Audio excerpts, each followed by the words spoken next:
የሙሽራውና የሙሽሪቱ አንድነት ይፈጸም ዘንድ ወደ ሀገራቸው ወሰዷት። ወደ ሙሽራው ድንኳንም አስገቧት። እርሷ ግን እንባዋን እንደ ውሃ ምንጭ ታፈስ ነበር። ንጋትም በሆነ ጊዜ ከዚያ ወጣች። ሙሽራውን ብቻውን በድንኳኑ ተወችው። ስትወጣም ከሰርጉ ሰዎች ማንም አላያትም ነበር። በስውርም ሄዳ በቅዱስ ጊዮርጊስ ስም ከዚያ አቅራቢያ ወዳለች ወደ አንድ ቤተ ክርስቲያን ገባች። ከእግዚአብሔር ድኅነትን እስኪነጋ ድረስ እየለመነች እንባዋ እንደ ውሃ በምድር ላይ እያፈሰሰች ከዚያ አደረች። ወዳጆቿና ባልንጀሮቿ ወደ ሰርጉ ቤት በገቡ ጊዜ ፈልጓት አላገኟትም። ጠሯት፣ አልመለሰችላቸውም። ባጧትም ጊዜ እጅግ አዘኑ። ሙሽራይቱ ሙሽራውን በድንኳኑ ውስጥ ብቻውን ትታው ወዴት ሄደች እያሉ ተነጋገሩ። ያችን ሙሽራዬ የሰርጉ ሰዎች ሲንጫጩ በሰማቻቸው ጊዜ በልቧ እንዲህ ስትል አሰበች። እንደ ጠፋው ለእናትና ለአባቴ የነገሯቸው እንደሆነ በሐዘን ብዛት ይሰጥማሉ። ሲፈልጉኝም ቢወድቁ ወይም ቢሰነካከሉ ይረግሙኛል። እግዚአብሔር በእኔ ላይም ይፈርዳል። ይህም ብላ ጠዋትም በሆነ ጊዜ ተመልሳ ወደ ሙሽራው ገባች። የሰርጉ ሰዎችም ወደ ቤት ገብተው አገኟት። ሙሽሪት ሆይ እየፈለግንሽ ደከምን፣ የት ነበርሽ አሏት። ከዚህም በኋላም በመገኘቷም ታላቅ ደስታ ደስ አላቸው። ያም ጎልማሳ ነገራቸውን በሰማ ጊዜ ከእርሷ ጋር ሊተኛ ፈለገ። ወደ እርሷም በቀረበ ጊዜ የእግዚአብሔር ቃል ያስተወው። በሁለት ወገን ድንግል የምትሆን እመቤታችን ማርያም ተገለጠችለት። ከእርሷም ጋር ገብርኤል፣ የሚያበራው የልዳ ኮከብ፣ ቅዱስ ጊዮርጊስም ነበሩ። ከምትፈራው ነገር ይጠብቋትና ካልወደደችው ከእንደዚህ አይነት ሕይወት ያስወጧት ዘንድ ድንግልናዋንም ጠብቃ መኖር ወዳለችና በዛም ሊያጸኗት ተሰበሰቡ። ያን ጊዜ ቅዱስ ሚካኤል በትራሷ ግርጌ ቆመ።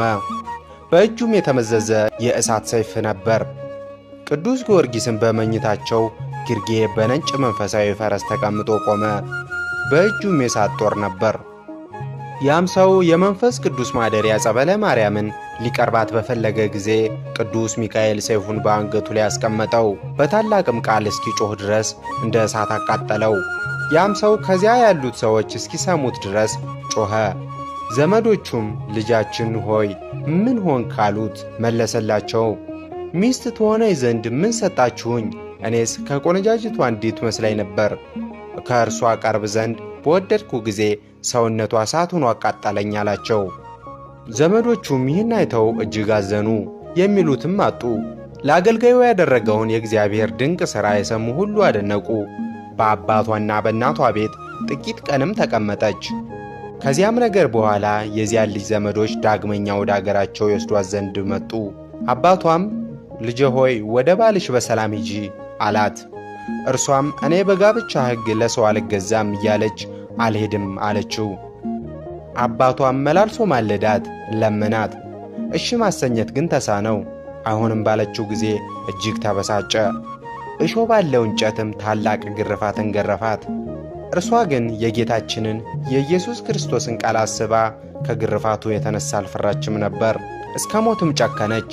አባቷም ከግርፋት በደከመ ጊዜ መማታትን ተዋት። እርሷ ግን ምንም እንዳላገኛት ሆነች፣ ፈጽማ ደህና ሆነች። እኒያም ሰዎች ትተዋት ወደ ቤታቸው ተመለሱ። ከዚህም ነገር በኋላ ከእናትና ከአባቷ ቤት ወጥታ በገዳም ተንከራተተች።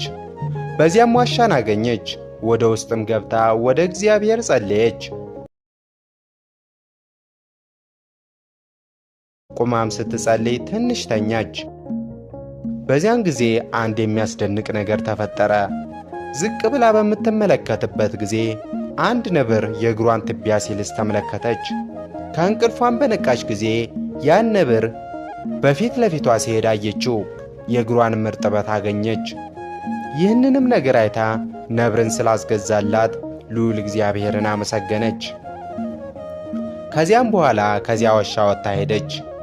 ንህበት ወደምትባል አገርም ደረሰች። በዛም ቦታ ጠባዩ የተወደደ በጎነቱ ናርዶስ ከሚባል ሽቱ ይልቅ ያማረ ቶማስ የሚባል መነኩሴ ካህን ወደሚኖርበት ወደዚያ ቦታ ሄደች።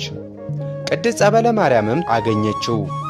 የሆነውን ሁሉ ከመጀመሪያው እስከ መጨረሻው ከአባቷ ቤት ሸሽታ እንደመጣችም ነገረችው።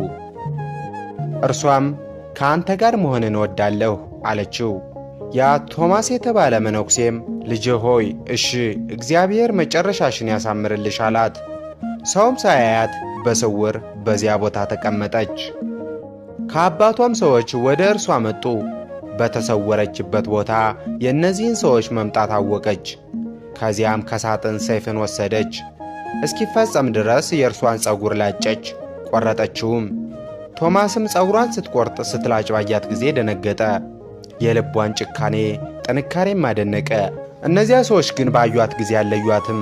ወደ አገራቸውም ሳያውቋት ማን እንደሆነች ሳይረዱ አጣናት ብለው ተመለሱ። እርሷ ግን በጾምና በጸሎት ተወስና ብዙ እየተፈተነች በዚያ ቦታ ተቀመጠች። በቤተ ክርስቲያን ስትጸልይ የቆመችበት መሬቱ እስኪርስ ድረስ እንደ ውሃ ምንጭ እንባዋን ታፈሳለች። እንዲህ እያለች በብርታት በዚያ ቦታ እየኖረች ሳለ አንድ ቀንም እንደ ልማዷ ስትጸልይ በቤተ ክርስቲያን በሁለቱ ማዕዘን የተቀበሩ ሙታን ሲጮኹ ሰማች። እነርሱ ግን ከሲኦል ነበሩ። የጮኸታቸው ቃል በሰማች ጊዜ እጅግ አዘነች። በእንባዋ ላይ እምባን፣ በጸሎቷ ላይ ጸሎትን ጨመረች። 40 ቀንም ስለ እነርሱ ወደ እግዚአብሔር ለመነች።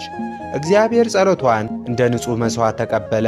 የሰው ልጅ ድህነትን ምክንያት ይወዳልና ያለ መጠን ይቅርታው ባሕር ትዕግሥቱ ብዙ ነውና በትእዛዝ ለሚሆን ይቅርታ ስፍር ቁጥር የለውም። እነዚያን ነፍሶች ማረላት የሚል እንደተጻፈ በሲኦል መከራ የነበሩትን በቅድስት ጸበለ ማርያም ልመና ከሲኦል ጉድጓድ አወጣቸው። ከዚህ ነገር በኋላም የአባቶቿን ቀንበር ሥርዓተ ምንኩስናን ልትሸከም ወደደች። ከቶማስም ጋር ከልጆቹም ጋር በብሕትውና ወደሚኖር ጠባዩ ወዳማረ አባቱም ሄደች። ስሙም ገብረ ማርያም ይባላል። የአባቶችን ቀንበር ሥርዓተ ምንኩስናን ትሸከም ዘንድ እንዲሰጣት ለመነችው። አባ ገብረ ማርያም ልጄ ሆይ እሺ እግዚአብሔር ይባርክሽ አላት። ስለ ምንኩስና ሥርዓትም አስቀድሞ አስተማራት። የቅድስናን ልብስም አለበሳት። ስሟንም ጸበለ ማርያም አላት። ቶማስንም በመንፈስ ልጅነት ዘመድ ሆነችው። እስከ ዕረፍቷም ቀን ድረስ በስምምነትና በፍቅር ተቀመጡ። ቅድስት ጸበለ ማርያም በቅዱሳን ገዳም ውስጥ በንጽሕናና በቅድስና በትጋትና በብሕትውና ጋር እውነትን ትሕትናን በመሥራት ተቀመጠች። ነገር ግን ከዚህም ሁሉ ነገር በኋላ ወንድ አማቷና ሴት አማቷ ምራታቸው እንደመነኮሰች ሰሙ። የሰይጣንም ቅናት በላያቸው ላይ ተቀጣጠለ። አባቷንም ምራታችንን ስጠን እያሉ ያዙት። ያለዚያ ግን አንተውህም ደም